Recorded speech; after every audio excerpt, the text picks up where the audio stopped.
Hello and welcome. Metacritic is a website on which you can find ratings for video games from the perspective of the critics and the regular ass gamers. Now, over the years, these ratings from critics have been widely respected by gamers.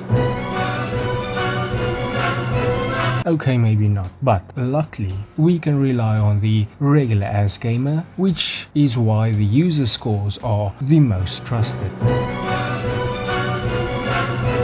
Well, I guess not. Over the years, especially the more recent years, Metacritic scores have been all over the place. A lot of the mainstream games that are liked by many have some terrible user scores, which is down to people just trying to be contrarian. The Xbox and PlayStation fanboys being idiots and just overall bad takes. On the other hand, mainstream game critics are probably more known for giving some of the most average games insanely high scores. However, today I'm not looking at overrated critic scores, terrible user scores, or games that I think were completely misjudged by the users or the critics. No, today I am reaching right to the bottom of the barrel and playing 5 of the worst rated games on Metacritic.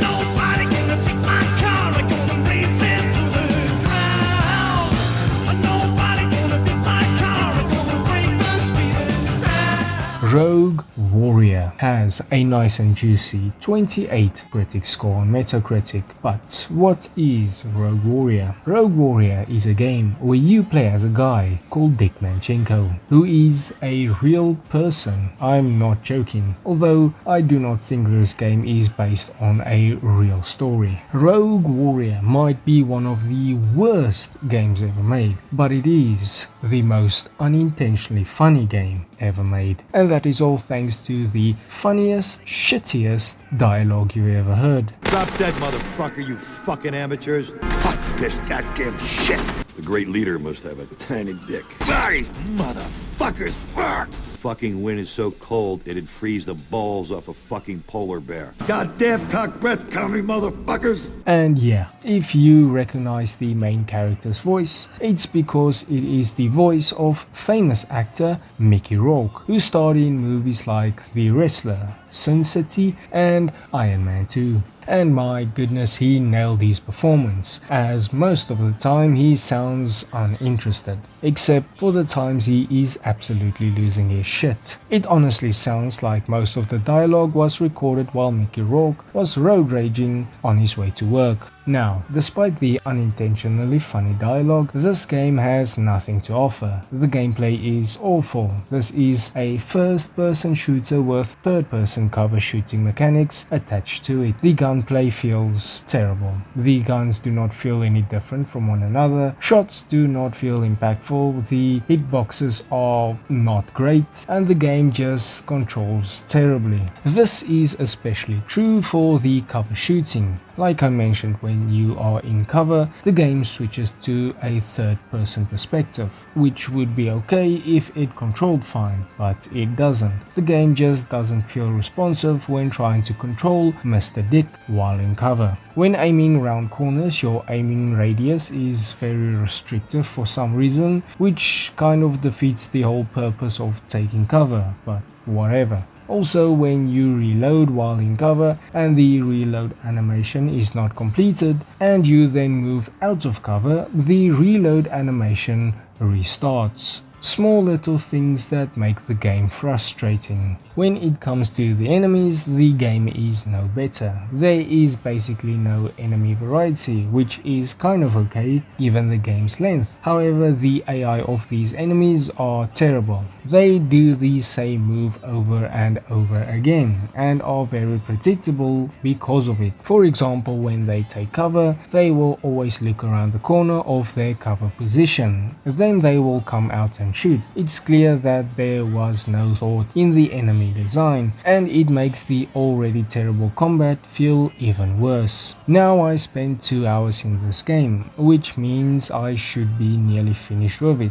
except I'm not. You see, this game crashes a lot. And despite this game only being 2.5 to 3 hours long, the constant crashes made me give up on it, and it's just not worth my time to complete this hunk of garbage. So, we have a terrible game that absolutely sucks. But is it as bad as its Metacritic score suggests? In my opinion, yes. It's probably worse than that, but the funny dialogue gives it a little bit more points to even the score out.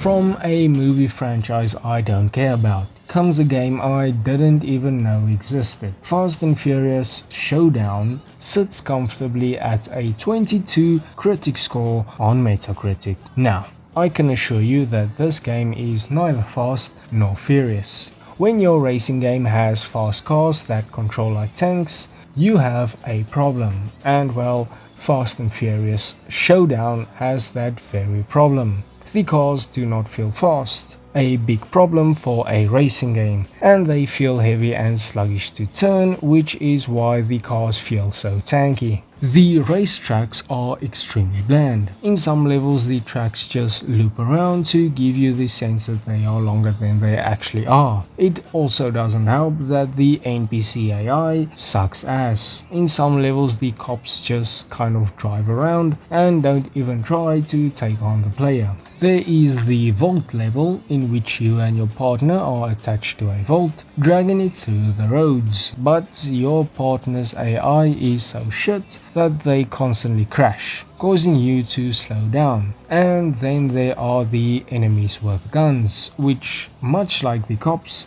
don't really do anything. In some sections there are other forms of gameplay, like the one level where you have to climb a truck, and the controls in these sections are sluggish and terrible as well. It also doesn't help that the game looks like ass. This is a game that came out in 2013, and it just doesn't look close to a game that came out in 2007. There is also a story that did a very good job at immediately losing my attention. I am guessing it was there to piece together these missions, which I am guessing are based on scenes from the films. I know the vault level was in one of these films, so I am guessing all of these levels are based on scenes from the films. Either way, the story is pretty bad, and it is not helped by some ugly character models that look straight out of a nightmare and some very poor voice acting. So, is this game as bad as the Metacritic score suggests? In my opinion, absolutely. This is everything a racing game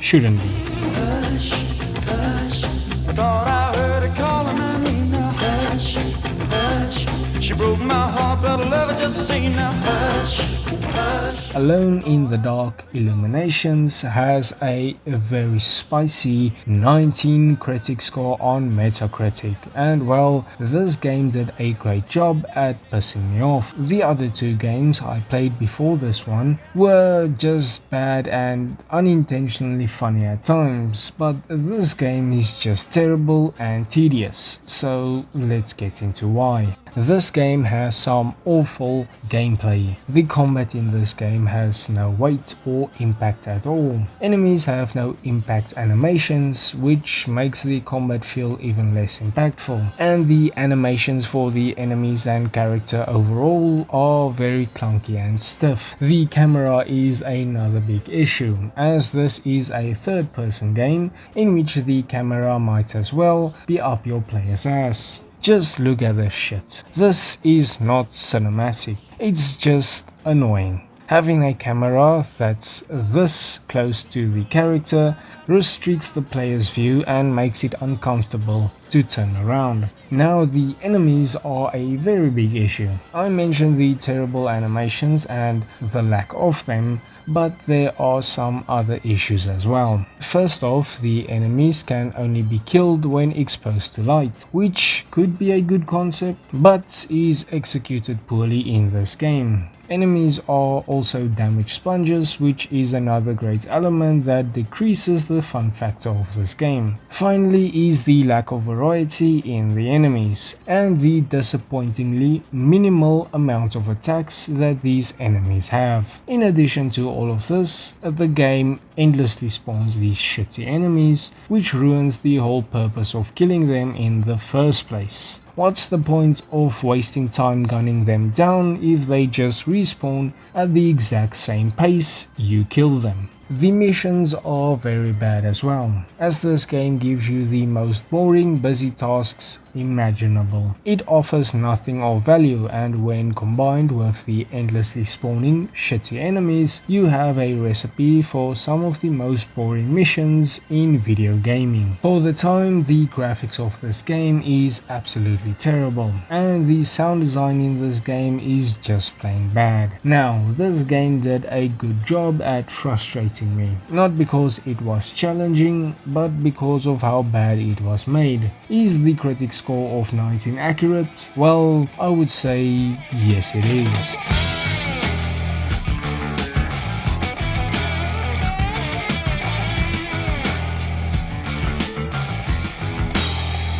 Ride to Hell Retribution. Also, please ignore the weird lines. I had to play this on the PS3 emulator, which is why it looks like this. This game is notorious for being one of the worst games ever made. The critic score for Ride to Hell Retribution is 13 on Metacritic. So how bad is it? The story of this game makes no sense at all, and provides us with writing that is absolutely terrible, and pretty funny at times. The cutscenes add to this game's nonsensical nature, as shit kind of just happens for the sake of things needing to happen. The voice acting in this game is horrible, as there are actual scenes in this game in which the dialogue is just mumbling. And yes, this all helps to make the game somewhat enjoyable, as the story for me personally perfectly falls into the so bad it's good category. However, despite the story, everything else in this game is hot garbage. This is yet another game with a terrible camera,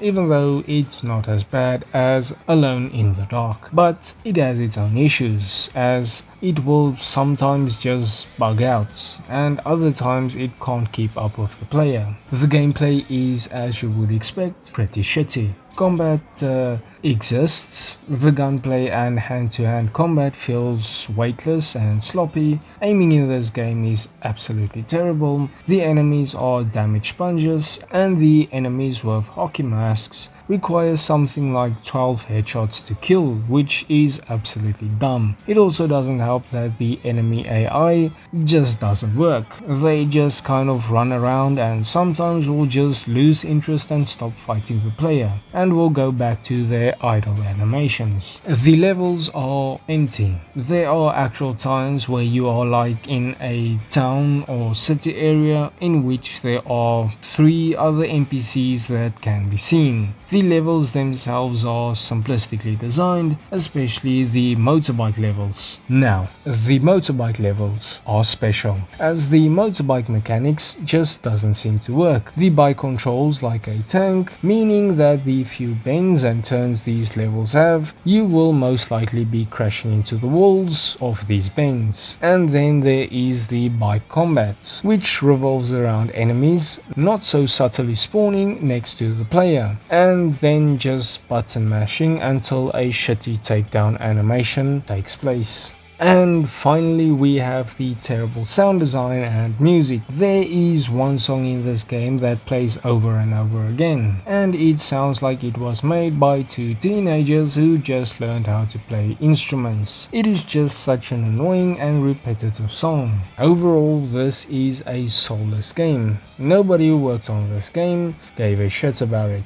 And no, I don't think a 13 critic score is justified. This game should have a score below 10, as this would have been the worst game I have ever played if it wasn't for the final game in this video.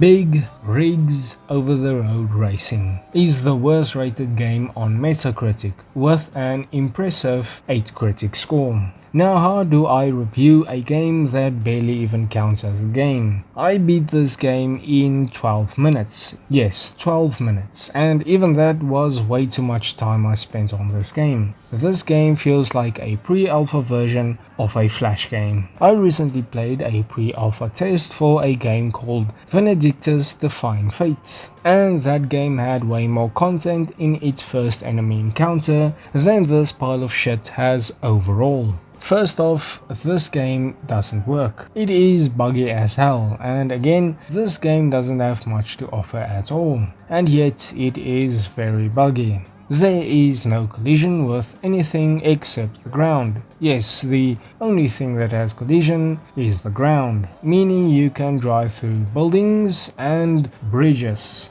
This game also only has 5 racing tracks, and one of them crashes the game if you try and play it, so basically it only has 4. This game is also not a racing game. When you start the race, another truck will spawn with you, but it doesn't work. It stays at the starting line and that's it. There is also absolutely no sound in this game. Yes, no sound at all. No music, no truck sounds, nothing. This game just doesn't make any sense at all. Why would anybody want to race with vehicles primarily used for transporting goods? And the fact that they couldn't even get the basics right, like sound or another truck that actually races the player, is embarrassing. Hell, this game has nothing to offer, and they still made some stupid mistakes, like how quit to Windows takes you to the main menu. This is a game that is barely a game. It did a very good job at pissing me off. So, is the 8 on Metacritic justified? No. This game deserves a 0. Nothing. It is barely a game, and there is nothing to enjoy. So, fuck this game.